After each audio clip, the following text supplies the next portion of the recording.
ஸ்ரீ குருப்யோ நமஹ.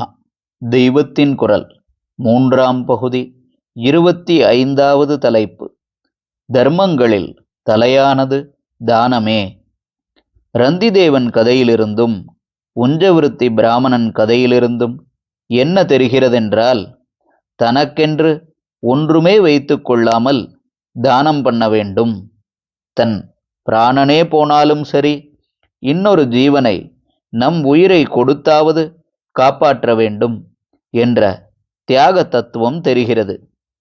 இன்னொன்று என்ன தெரிகிறதென்றால், ஒருத்தர் கஷ்டத்தில் இருக்கிறபோது அவர் என்ன ஜாதி, என்ன மதம், நல்லவரா கெட்டவரா என்று இதையெல்லாம் ஆராய்ச்சி பண்ணி கொண்டிருக்காமல், யாராயிருந்தாலும் எப்படிப்பட்டவராயிருந்தாலும் நம்மாலான உபகாரத்தை பண்ணி கஷ்டம் நிவிருத்தியாவதற்கு சகாயம் பண்ண வேண்டும் என்பது.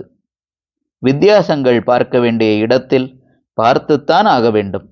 சாஸ்திரப்படி லோகக்ஷேமத்துக்காக ஏற்பட்ட அதிகார பேதங்களை காப்பாற்றத்தான் வேண்டும். ஆனால் கஷ்டம் துக்கம் என்று வருகிற போது வித்தியாசமே பார்க்கக்கூடாது.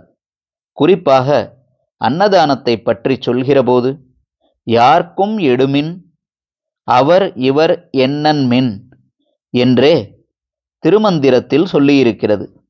யாரானாலும் எவரானாலும் நாராயண ஸ்வரூபம் என்று ரந்திதேவன் அன்னதானம் செய்தான். மகாதாரித்ரியத்தில் கஷ்டப்பட்டு கொண்டிருந்த இளையான் குடிமாற நாயனாரிடம் ஒரு சிவனடியார் பிக்ஷை கேட்டு வந்தபோது அவர் ஈஸ்வரனே இப்படி வந்திருக்கிறான் என்று நினைத்தார். கொட்டுகிற மழையிலே வயலுக்கு போய் அங்கே விதைத்திருந்த நெல்லையே மறுபடி பொறுக்கி எடுத்து கொண்டு வந்து சிவனடியாருக்கு பிக்ஷை பண்ணினார்.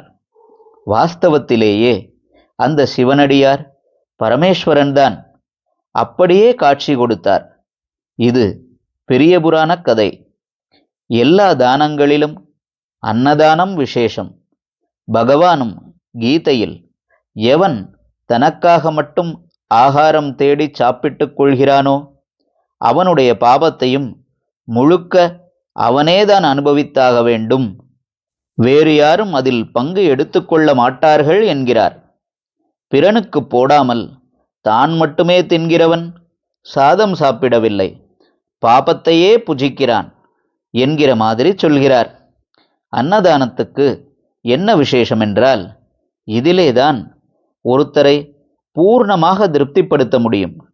பணம், காசு, வஸ்திரம், நகை, பூமி, வீடு இந்த மாதிரியானவற்றை எவ்வளவு கொடுத்தாலும் வாங்கிக் கொள்கிறவன் அதற்கு மேல் தந்தாலும் வேண்டாம் என்று சொல்ல மாட்டான். அன்னம் போடுகிற போதுதான் ஒருத்தன் என்னதான் முட்ட சாப்பிட்டாலும் ஓர் அளவுக்கு மேல் சாப்பிட முடியாது. திருப்தோஸ்மி, போதும் என்று சொல்கிறான்.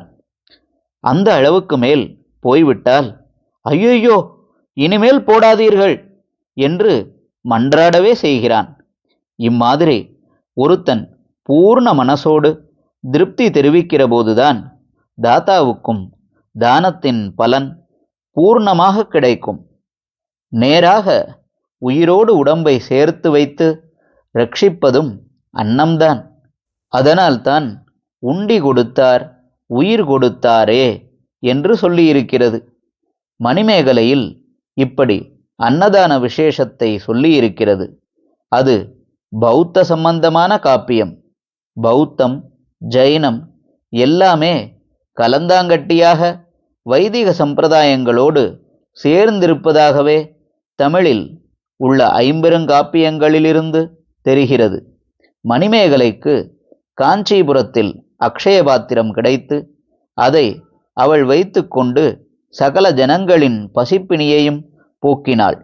இதற்கு அநேக யுகங்கள் முந்தியே இதே காஞ்சிபுரத்தில் சாக்ஷாத் அம்பாளும் இதே அன்னதானத்தை பண்ணி இருக்கிறாள்.